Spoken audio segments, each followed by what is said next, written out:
Hey everyone. So many of you have asked about nostalgia and why it seems like it's everywhere these days.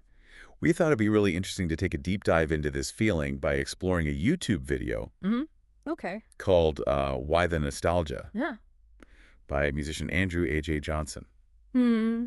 And, he's really known for his retro sound and aesthetic. Yeah. So he definitely has some skin in the game here. For sure. Music is so tied to memory and emotion, right? I think Yeah. it's a really great lens for understanding nostalgia. Totally. So Johnson kicks things off by talking about how nostalgia has this inherent warmth, like a soothing quality. Yeah. And he specifically mentions pop culture from the 70s, 80s, and 90s, Okay. describing it as feeling nurturing. It is interesting how he sort of links that warm, fuzzy feeling to a perception that those decades were gentler than they really were. I mean, history tells a very different story. Right. It really highlights how nostalgia is about our personal emotional connection to the past, Absolutely. not necessarily an accurate historical record. For sure. Yeah. And it's funny, he even links this cozy feeling to analog technology. Oh, wow. Like he talks about how imperfections like tape hiss actually add a layer of humanity to the music. You know, that's a really good point, because when you think about it in our digitally perfect world, those little imperfections create a sense of authenticity, a connection to the natural world that's often missing from the sterile precision of digital audio. Yeah. It's like those imperfections remind us that even back then, things were made by hand, not by algorithms. Okay, now this is where I thought it got really interesting. Okay. His second point is all about what he calls unexpressed potential. He believes that there are so many creative ideas from past eras Okay. that never got fully explored. Yeah, that makes me think about the constraints of the music industry back then. Right. What might be considered a hit today Yeah. could have been seen as too weird or too out there for a mass audience back in the day. And so those sounds just got left behind, waiting for someone like Johnson to rediscover them. And he believes these sounds are just ripe for rediscovery. Oh, cool. He sees himself as sort of picking up where those artists left off, breathing new life into those kind of lost musical ideas. It's like musical archaeology almost, like digging through the layers of the past Totally. to find these hidden gems. It reminds me of the band Khruangbin. Oh, I love Khruangbin. Yeah, they draw heavily on like 60s Thai funk and surf rock. Oh, yeah. Genres that weren't exactly mainstream even in their own time. It's a great comparison. I see that. Speaking of connections, Yeah. Johnson then dives into how music from the past created a stronger sense of shared experience. Okay. He talks about a time when, there were limited media choices, Right. like only having 3 TV channels. Yeah. That actually fostered a greater sense of community. That is a really interesting point.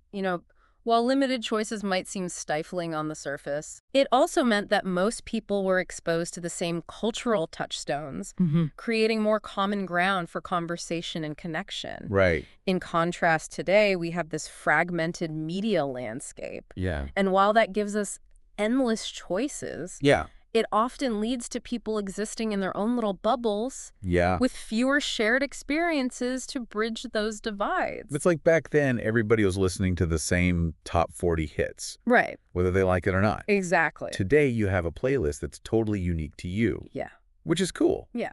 But it also might mean you have less in common with the person sitting next to you. Right. It makes you wonder if that shared musical experience contributed to a sense of belonging. Yeah. That's maybe harder to come by these days. For sure. Yeah. Maybe that's part of the appeal of nostalgia. Yeah. It's that longing for connection. That connection to something bigger than yourself. And Johnson gets a little bit more personal here. Okay. He connects nostalgia to his own introspective nature. And he admits that nostalgia can sometimes lead to unproductive rumination, Yeah. but it's also a huge part of his artistic process. Well, this is where we see that intersection of nostalgia and personal identity. Right. Revisiting the past isn't just about remembering things that happened. It's about understanding how those experiences made us who we are today. Yeah. And for Johnson, those nostalgic journeys are key to unlocking his creativity. He even mentions how listeners often tell him his music evokes a sense of childhood or simpler times. Yeah, that's the power of music, to tap into those really personal emotions and memories. And it shows how artists often unconsciously channel their own nostalgic experiences Right. into their work, creating a bridge for audiences to connect with their own pasts. And Johnson doesn't shy away from the heavier aspects of nostalgia. Right. He openly talks about how his personal experiences with grief and mental health are kind of intertwined with his art. That's powerful. It shows how nostalgia can be this complex emotion. Yeah. Linked not just to those happy memories, but also to loss and processing difficult experiences. Yeah. And for many artists, creative expression is a way to kind of confront and work through those complex emotions. Totally. I think it's really brave of him to be so open about that connection between his creativity and his personal struggles. Definitely. It really speaks to this larger trend we're seeing of artists using their platforms to talk more openly about mental health, which is fantastic. Yeah. I think it helps to destigmatize these issues Right. and encourages open conversation. He even goes so far as to say that his connection to nostalgia might be partly subconscious, something he doesn't always fully realize he's doing. That is really fascinating because it suggests that nostalgia can operate on these different levels. Like on one hand, you have that conscious enjoyment of revisiting happy memories, but then there's this deeper psychological mechanism at play, perhaps as a way of seeking comfort and meaning in a world that can often feel very uncertain. Yeah, he even admits that nostalgia might be kind of a crutch for him at times. Yeah. But he owns it as part of who he is, both as an artist and as a person. I think that's a key takeaway from Johnson's reflections. Nostalgia is a powerful force, and like anything powerful, it can be used in different ways. For Johnson, it seems like it's both a source of creative inspiration and a way of navigating his own personal challenges. And he makes an interesting point about how nostalgia can act as a bridge to the past. Right. Helping us understand and appreciate the generations that came before us. This is where nostalgia goes beyond that individual experience and kind of connects to a broader cultural narrative. Like by revisiting the music or fashion or films of past eras, we get a glimpse into the lives and values of those who came before us. Yeah. And it enriches our understanding of our own cultural heritage. And he's really excited to share that with his audience. Yeah. He talks about, introducing people to artists from previous decades. And like opening their eyes and ears to the music that shaped him. There's a really beautiful element of mentorship there. Yeah. He's not just indulging in nostalgia for its own sake. Right. But he's actually using it as a way to educate and inspire others. Like passing on the torch of musical appreciation to a new generation. But Johnson also emphasizes that he doesn't want to just get stuck in the past. Right. Of course. Like he's looking for that sweet spot. Yeah. What he calls the Goldilocks area, where nostalgia is a source of comfort and inspiration, but doesn't become overwhelming. This speaks to the importance of balance. Right. Nostalgia can be this wonderful source of joy and inspiration, but it's so important to keep a healthy perspective.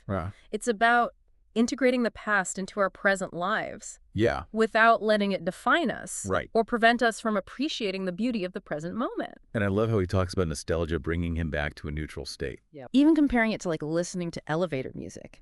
It's almost like finding beauty in the ordinary. Those everyday moments that we often take for granted. That's such a good point. It challenges this idea that nostalgia is always about longing for some lost golden age.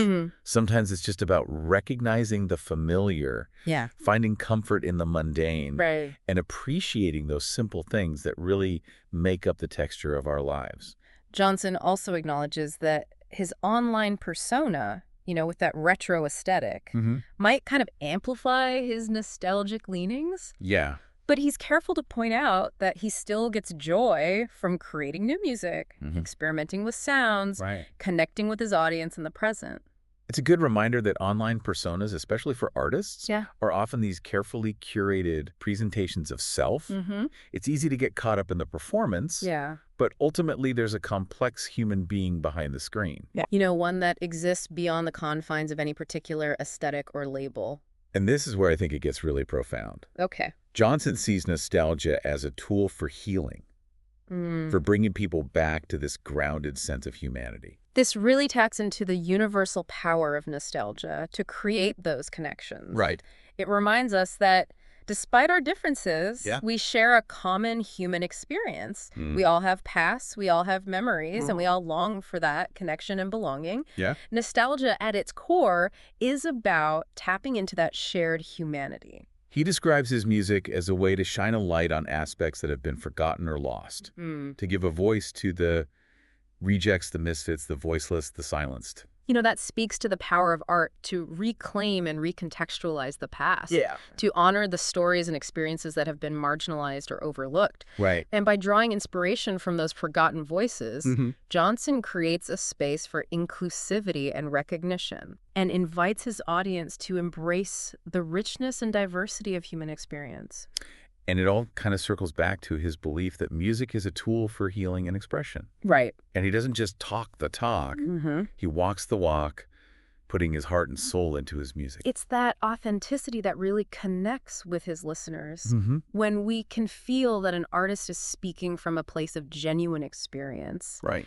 Their work just takes on a deeper meaning. Yeah. It's an invitation to connect, to empathize, and to find solace in that shared human experience. So we've explored Johnson's personal connection to nostalgia, how it fuels his creativity, and how he uses it to connect with his audience on a deeper level. We've also seen how nostalgia can be this powerful tool for understanding ourselves and our place in the world. Right. For bridging generational divides and finding meaning and connection. Yeah. In what can often feel like a very complex and fragmented world.